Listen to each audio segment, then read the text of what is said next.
Hello everyone, आप सबका बहुत बहुत स्वागत है इकोनॉमिक्स एजुकेशन में। आज इस सेशन के थ्रू हम कंटिन्यू कर रहे हैं हमारी इकोनॉमिक्स एजुकेशन की लर्निंग और आज जो हम टॉपिक कवर करेंगे वो है डिमांड फंक्शन। तो हम ये उम्मीद कर रहे हैं कि आप जो इससे पहले हमने कवर किए दो छोटे टॉपिक, एक है डिमांड एंड दूसरा है डिमांड कर्व, उसको कवर कर रहे हैं। छोटे छोटे वीडियोस के फॉर्म में हम आपके सामने हर बार एक नया इकोनॉमिक्स का टर्म लेकर आते हैं ताकि आप उसको बेसिक से लेकर के अंडरस्टैंड करें। आफ्टर सम टाइम, कुछ समय के बाद हम न्यूज़ भी आपके साथ शेयर करेंगे। पहले बेसिक टर्म्स को इसीलिए कवर कराया जा रहा है ताकि आपको न्यूज़ अच्छे से क्लियर हो जाए, न्यूज़ अच्छे से समझ आने लगे, ठीक है? तो हमारे साथ ऐसे ही जुड़े रहें। अगर आपको ये वीडियोज़ से मदद मिलती है तो आप इस चैनल को सब्सक्राइब कर लें। फेसबुक पेज पे हैं तो पेज को लाइक कर लें ताकि आपके पास एवरी टाइम अपडेट मिल जाए। पीडीएफ के लिए आप रिस्पेक्टिव वेबसाइट से जाकर के पीडीएफ को डाउनलोड कर सकते हैं। कोई और सपोर्ट, कोई क्वेरीज आपके पास रह जाती है तो आप कमेंट सेक्शन में भी उसे हमारे साथ डिस्कस कर सकते हैं। तो ऐसे ही हमारे साथ जुड़े रहें और इकोनॉमिक्स की लर्निंग करते रहें। तो चलिए अब हम कंटिन्यू करते हैं आज का जो टॉपिक है। So stay tune and let's learn demand function. तो चलिए आज हम देखते हैं इकोनॉमिक्स एजुकेशन पे हमारा आज का टॉपिक। बट उससे पहले आप इस चैनल को ज़रूर से सब्सक्राइब कर लें। आप सोशल नेटवर्किंग पे हैं तो पेज को लाइक कर लें। कमेंट सेक्शन पे आप डॉट्स को कनेक्ट करके हमारे साथ शेयर करें ताकि ये जो कॉन्सेप्ट्स हैं ना आपके माइंड में परमानेंटली सेट हो जाए। Because economics her field, her exam का पार्ट है और इसकी एक्सपर्टाइज आपके लिए हमेशा बेनिफिशियल रहेगी। तो चलिए आज हम कवर करते हैं हमारा जो आज का टॉपिक है, डिमांड फंक्शन। तो डिमांड फंक्शन क्या है? हम उम्मीद करते हैं कि आपने डिमांड को भी समझ लिया है और डिमांड कर्व को भी समझ लिया है। तो आपको ये मैंने ऑलरेडी एक लास्ट सेशन में बताया था कि जो हम क्वांटिटी, एक कंज्यूमर जो है जो क्वांटिटी डिमांड करता है, ठीक है? तो कंज्यूमर जब क्वांटिटी डिमांड करता है तो वो केवल प्राइस पे फ़र्क नहीं पड़ता है कि कोई प्राइस मार्केट में फिक्स हो तो उससे वो अपनी क्वांटिटी डिसाइड करे। कई बार क्या है, जो उसके सामने अदर गुड्स है, ठीक है? उस पे भी डिपेंड करता है, कंज़्यूमर के टेस्ट प्रेफ़रेंस पे भी डिपेंड करता है और कंज़्यूमर के इनकम पे भी डिपेंड करता है। तो ऐसे बहुत सारे और भी फैक्टर्स हैं जिस पे हम कितना डिमांड कर रहे हैं, वो डिपेंड करता है। तो हमने ये लास्ट में पढ़ा था कि प्राइस जो है हमारा क्या है?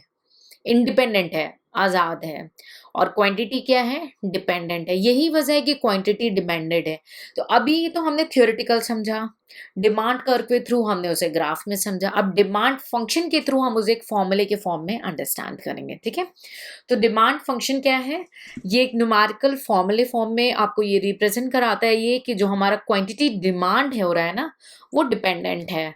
वो किस-किस के ऊपर डिपेंडेंट है? वो एक फंक्शन है, ये एफ रिप्रेजेंट फॉर फंक्शन। वो किस पे डिपेंड करता है? Price of the good, price of other good. आपका कोई कॉम्पिटिटिव गुड्स है, सब्स्टिट्यूट या कॉम्प्लीमेंट्री गुड है। क्या होता है सब्स्टिट्यूट एंड कॉम्प्लीमेंट्री? उसके लिए बिल्कुल वरीड नहीं होंगे, हम फ्यूचर सेशन में उसको भी कवर करेंगे, ठीक है?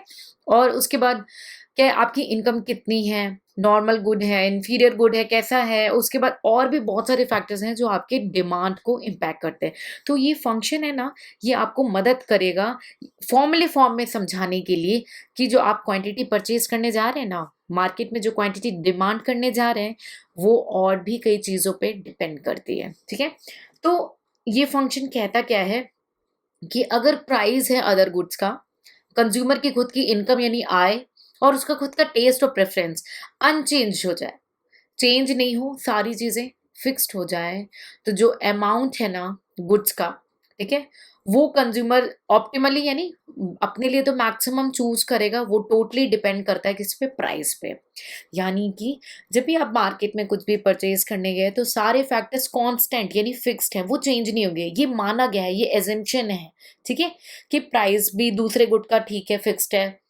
आपकी पॉकेट में इनकम वो भी फिक्स्ड है, आपका टेस्ट प्रेफ़रेंस भी फिक्स्ड है। तो आपकी क्वांटिटी किस पे निर्भर करेगी? मार्केट में रेट क्या चल रहा है, मार्केट में प्राइस क्या क चल रहा है, ठीक है? तो ये हो गया आपका demand function. That means the relationship between the consumers optimal choice, आपकी जो बेस्ट मैक्सिमम चॉइस है, of the quantity of the good, आप कितनी क्वांटिटी परचेज कर रहे हैं, एंड इट्स प्राइस, जो कि केवल प्राइस पे डिपेंड करे, is very important and this relation is called the demand function. यानी कि डिमांड फंक्शन के अकॉर्डिंग जो आप क्वांटिटी परचेज करेंगे वो केवल प्राइस पे डिपेंड करती है, प्रोवाइडेड बाकी सारी चीज़ें जो है रिमेन अनचेंज्ड है, फिक्स्ड है, कांस्टेंट है। ठीक है। तो आई होप आपको ये क्लियर हो गया। अगर आपने डिमांड का सेशन और डिमांड कर्व नहीं सुना है तो उसको सुनने के बाद ही बहुत छोटे-छोटे सेशंस हैं, आप इसको चलते-फिरते कभी भी कवर कर सकते हैं। ठीक है? तो आई होप आपको ये कॉन्सेप्ट क्लियर हो गया हो। तो अभी हम बार-बार पढ़ रहे हैं, ये डिमांड है, ये प्राइस, ये गुड्स है। तो इनके बारे में एक इम्पोर्टेंट फैक्ट जो इस वीडियो के थ्रू ही मैं आपके साथ शेयर करना चाहती हूँ, वो ये है कि आप ये नोटिस करेंगे जैसे प्राइस बहुत ज़्यादा है गुड का, तो आपकी क्वांटिटी कम होती जाएगी, है ना? और प्राइस कम हो रहा है तो क्वांटिटी बढ़ती जाएगी। तो एक तरीके से अपोजिट रिलेशनशिप है, जिसको हम कहते हैं इनवर्स रिलेशनशिप, यानी अपोजिट रिलेशनशिप और ही इनवर्स रिलेशनशिप। तो ये फिगर के थ्रू हम एक बार समझते हैं इसे। जैसे P3 प्राइस है तो कम प्राइस है ना, अभी कम प्राइस है तो क्वांटिटी कितनी है, Q3 बढ़ के दिख रही है ना। फिर प्राइस बढ़ गया, थोड़ा सा P1 पे आ गया, है ना, तो क्वांटिटी क्या हो गई, कम हो गई, Q1 पे आ गई। ऐसे ही सेम में प्राइस और बढ़ गया तो क्वांटिटी घट के Q2 पे आ गई। ठीक है, तो हम देख रहे हैं ना, जैसे जैसे प्राइस बढ़ रहा है हमारी क्वांटिटी डिमांडेड घट रही है, तो अपोजिट डायरेक्शन में जा रहे हैं। इसको बोलते हैं inverse relationship, negative relationship.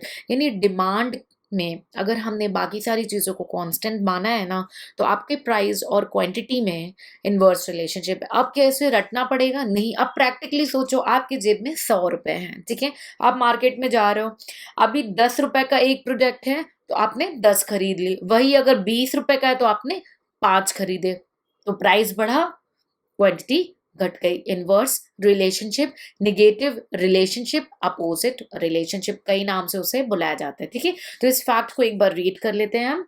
The relationship between the consumer demand for a good and the price of the good is likely to be negative in general. Generally ये negative है, however ये depend करता है other criterias पे कि आप कौन से मार्केट में खड़े हैं।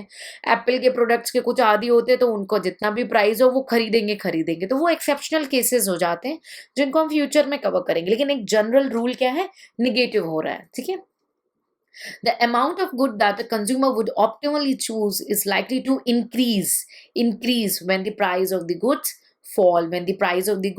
fall. It is likely to decrease with the rise in the price of the goods. That means there is a inverse relationship, दोनों में opposite relationship है, negative relationship है जनरल कॉन्सेप्ट में। ठीक है, कोई एक्सेप्शनल केस नहीं ले रहे हैं। ठीक है, तो प्राइस का और क्वांटिटी डिमांड का अपोजिट रिलेशनशिप है। तो आई होप आज का जो कॉन्सेप्ट था ना, डिमांड फंक्शन एंड एक ये छोटा सा फैक्ट आपको बिल्कुल क्लियर हो चुका। अगर माइंड में कोई डाउट है तो तुरंत आप हमसे कमेंट सेक्शन में इसे पूछ सकते हैं। अब आप इसे कनेक्ट करें अपने डेली डॉट्स के साथ, डेली लाइफ के एक एग्जाम्पल के साथ, ताकि ये कॉन्सेप्ट परमानेंटली आपके माइंड में सेट हो जाए।